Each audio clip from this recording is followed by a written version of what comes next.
is Gegick's class. This is Mrs. Berryune coming to you from the Warrior Learning Center, and I'm going to give you a little overview to help you research for your scientific revolution project. So the very first thing you need to do is get to the Gale databases. If you are on a Westerville City Schools Chromebook, you can go to this bookmark up here and click on Gale databases, which is in the list there. You can also always go to readandresearch.weebly.com. From here, you can click on Research and Westerville Gale Database Access. So this brings you to all the different products available through Gale. We are going to be using for this project Gale in Context High School. Now, while you're at home, you might have to log in with your school Google account, and that would be just fine. It'll be a sign-in page here instead of the home page like loaded for me, but you can sign in with your Google account. I just clicked to sign into mine because that's going to be helpful later. Okay, so the first thing we need to do is search for our topic. So in the very top menu, there is a search box that we can just type in our person's name. So I'm going to type in my person that I'm researching. And what I'm going to get is a variety of different sources. So it starts with reference sources, and those are going to be kind of encyclopedia entries, and these look like they're all related to his work, but I go a little lower into biographies, and there's actually quite a few biographies available. I can click on just the biography subheading and only have those 6 articles come up on the page. So one of the first things I want you to notice is the reading level, and I can tell how easy or difficult each article is to read based on this symbol with, it's a colorful box with a few different dots. So the fewer dots in the box, the easier the article is going to be to read. So these, for the most part, are around the same. So it looks like I have 4 articles on my scientist, Tycho Brahe. And then there's a couple that he must be mentioned in those articles, but they're not about him, so I'm going to skip the 2 at the bottom that don't include his name. So then of the 4 at the top, another thing I can check besides content level is the length. So the first one has 499 words, the next one's 605, then 954, and the last one is 2,115. So this 2,000 word article is pretty long. I don't want to read that much, so I'm not going to choose that one. But either of the top 3 might be okay.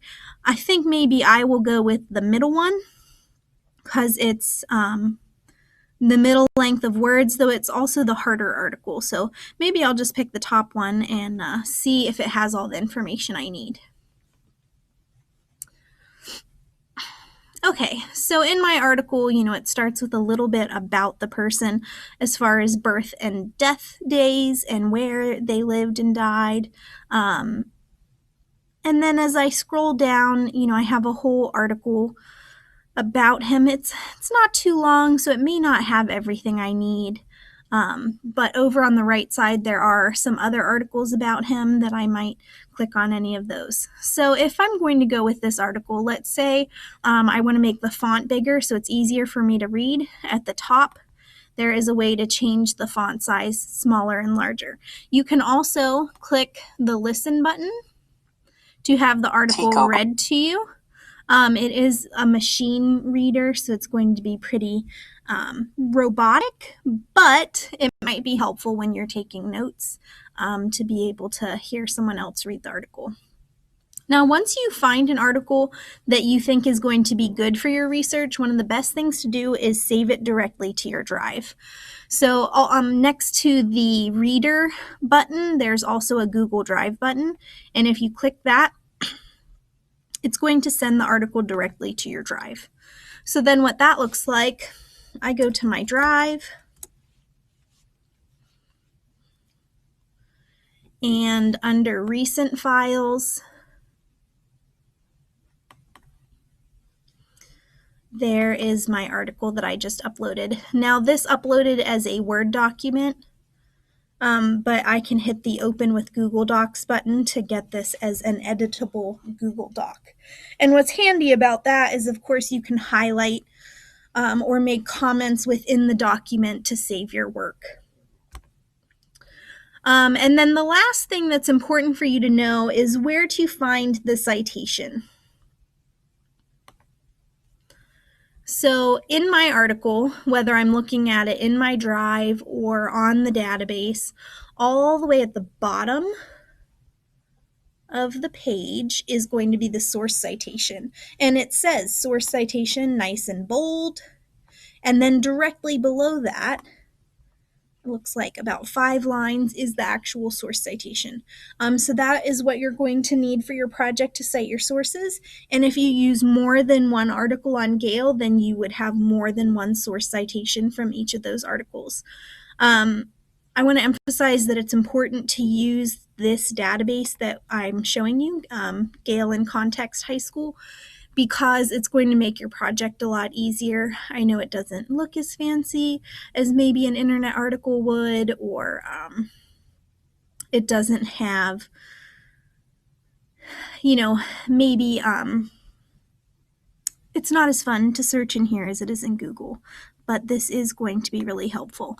And then I think I did want to show you also that besides the biography, there's also a couple images. So of course, these people that you're researching all lived quite a long time ago, but there are going to be portraits from artist renderings and also the citations for those all included in the database.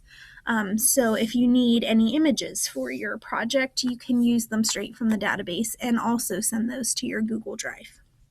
If you need any help, don't hesitate to contact me. I'm going to have my email at the end of this video, but good luck on your project.